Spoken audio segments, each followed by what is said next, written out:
Imagina construir una empresa que todos pensaban que iba a cambiar el mundo, pero que terminó siendo uno de los mayores fraudes de la historia. Theranos era una empresa con un recorrido lleno de conspiraciones, donde estafas e incluso muertes mancharon su memoria.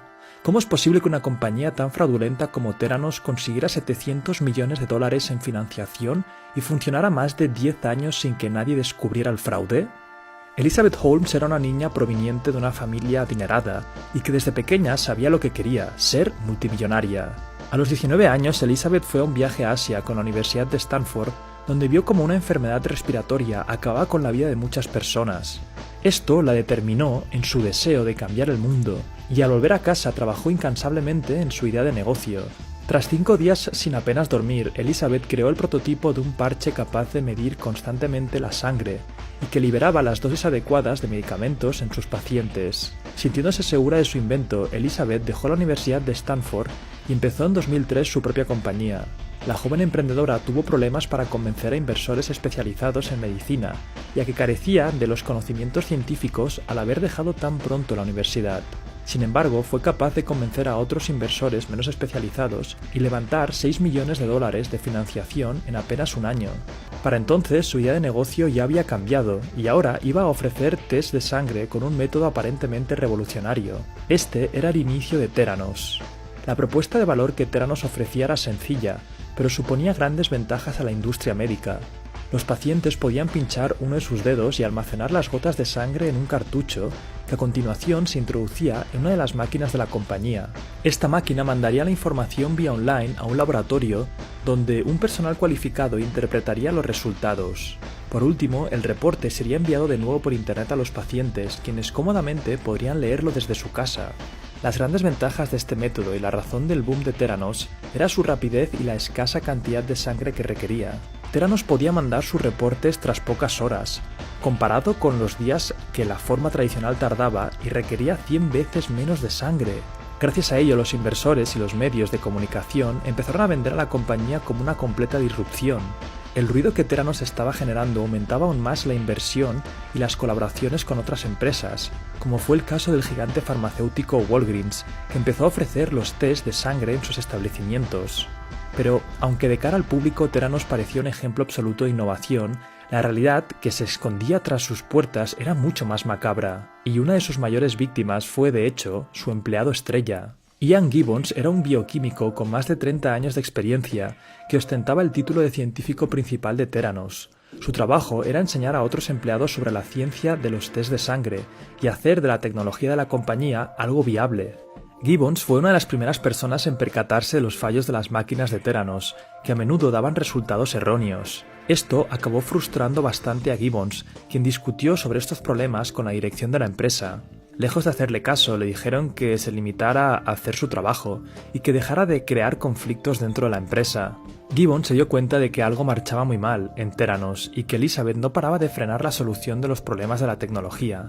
Por otro lado, la empresaria despedía continuamente a los empleados que se le oponían o dudaban de ella, y ascendía a los que estaban de acuerdo. Tras varios años en su compañía, Gibbons había dejado de confiar en Elizabeth, pero aún así siguió trabajando por hacer que la tecnología funcionara de verdad. Por desgracia para el científico, lo peor estaba a punto de venir. Allá por 2013, Theranos ya se había ganado varios enemigos, y la compañía fue demandada por una de sus patentes. Elizabeth puso a Gibbons como coinventor de la patente, y los demandantes añadieron al científico a la lista de testigos para que diera cuenta de ella. Cuando Gibbons se dio cuenta de que tendría que ir a testificar, entró en pánico. Gibbons sabía que si decía la verdad sería despedido a la edad de 67 años, con grandes dificultades para encontrar otro trabajo y poniendo en riesgo a sus compañeros. Pero si mentía, Gibbons sabía que los pacientes usando la tecnología de Theranos estarían expuestos a más fallos de diagnóstico, con posibles peligros para su salud o incluso su vida. Ante tal situación de estrés, Gibbons subió al baño la noche antes de testificar y se suicidó con una sobredosis de medicamentos. Su esposa descompuesta la descubrió en el suelo a la mañana siguiente y tras un gran esfuerzo llamó a Theranos para notificar su muerte. Sin embargo, la mujer no recibió una llamada de vuelta de Elizabeth, sino un email de los abogados de Theranos, diciéndole que devolviera su portátil y cualquier material confidencial que tuviera. 2 años más tarde, en 2015, el reportero John Carreiro vio que algo marchaba mal con Theranos. El periodista empezó a investigar a la compañía y a recabar información de los empleados que habían sido despedidos. En octubre de ese mismo año destapó todo el fraude de la empresa. Resulta que Theranos usaba máquinas convencionales a escondidas para hacer sus test de sangre. Cuando la compañía hacía alguna demostración para potenciales inversores, estos iban a casa creyendo que la tecnología funcionaba, cuando en realidad un empleado cambiaba las muestras de sangre a máquinas tradicionales. Lo mismo sucedía cuando Theranos hacía test para pacientes con distintas enfermedades. El proceso era exactamente el mismo que el de los hospitales, solo que la velocidad y la escasa cantidad de sangre que la compañía prometía hacía que hubiera muchos más errores. Pero Theranos no solo había mentido con la tecnología que ofrecía, sino también con los reportes de ingresos que hacía a sus inversores. En 2014, por ejemplo, la compañía había reportado unos ingresos de $100 millones, cuando en realidad apenas sobrepasaban los $100.000. No solo eso, sino que también mintió sobre compensaciones que tuvo que hacer. Cuando la farmacéutica Walgreens demandó a Theranos por incumplir su contrato años atrás, este dijo a sus inversores que tuvo que pagar menos de $30 millones, cuando en realidad la compensación llegó a los 140 millones. Como podrás imaginar, esto no les gustó ni a los pacientes, ni a los inversores, ni a las autoridades médicas. Estas últimas noticias iniciaron un proceso de investigación más profundo sobre la compañía, destapando aún más fraudes y mentiras que había dicho la empresa. Una por una las compañías empezaron a terminar los contratos con Theranos, lo que obligó a la empresa a despedir a casi todos sus trabajadores y cerrar sus laboratorios.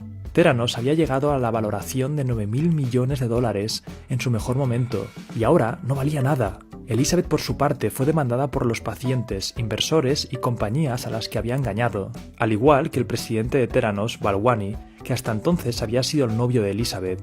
En los juzgados se alegó que tanto Elizabeth como Balwani eran conscientes de la ineficiencia de sus dispositivos, pero que ambos escondieron la información. Además, serían acusados con cargos por fraude y conspiración, teniendo que pagar una multa de $500.000 para evitar los 20 años de cárcel que se les había impuesto. Por otro lado, Elizabeth tendría que renunciar al control de su compañía, devolviendo todo el dinero que sus inversores le habían dado y sin poder ocupar ningún cargo público durante 10 años. En septiembre de 2018, Theranos dejaría de existir. A día de hoy, la historia de Theranos sigue resonando por todo Silicon Valley y ha inspirado la creación de libros y numerosos documentales. Elizabeth nunca llegó a disculparse ni a admitir la culpabilidad de sus crímenes, pero las consecuencias de la estafa que creó con Theranos marcarán su historia para siempre. Ahora, como siempre, vamos a hablar de las 3 lecciones principales del caso. La número 1, y para mí súper importante, es que las estafas se acaban descubriendo. A un mentiroso se le acaba descubriendo. Entonces me dirás, ¿por qué hay gente que llega hasta estos extremos?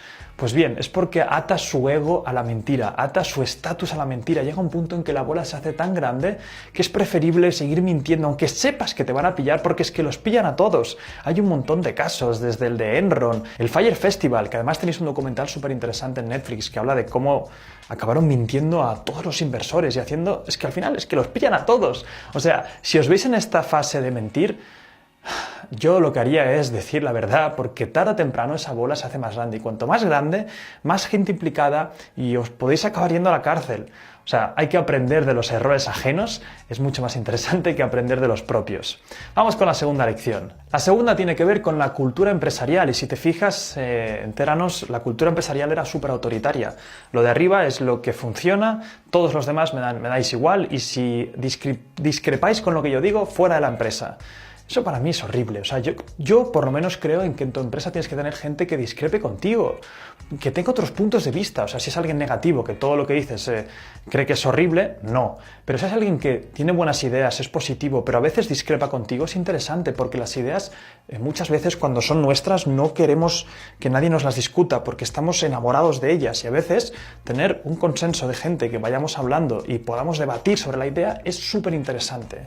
Y por último, la 3 es que si eres inversor, cuidado con los sesgos psicológicos, porque fíjate que muchos inversores aquí han caído en la trampa de pensar, bueno, pero si Theranos ya está levantando millones de financiación, otros inversores ya lo están haciendo, pues si otros ya confían, yo también confío. Si tiene un contrato con Walgreens, pues yo también debería poner dinero.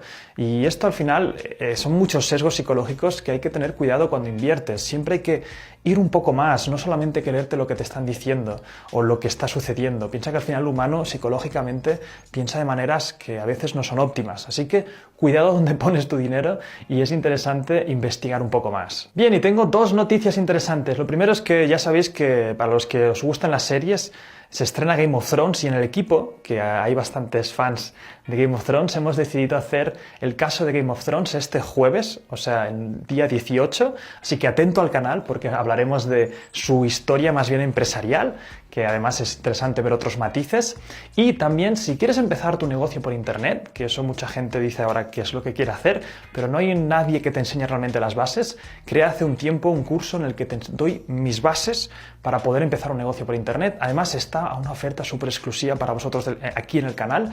Esto está en el primer comentario y en las tarjetas. Así que ves antes de que esa oferta se acabe, porque ese curso se irá actualizando y cuanto más valor pongamos, más subirá el precio. Así que te veo ahí. Y este jueves, mi nombre es Euge Oller, fundador de Emprende Aprendiendo. Suscríbete si es tu primera vez que estás aquí y nos vemos en el siguiente. ¡Chao!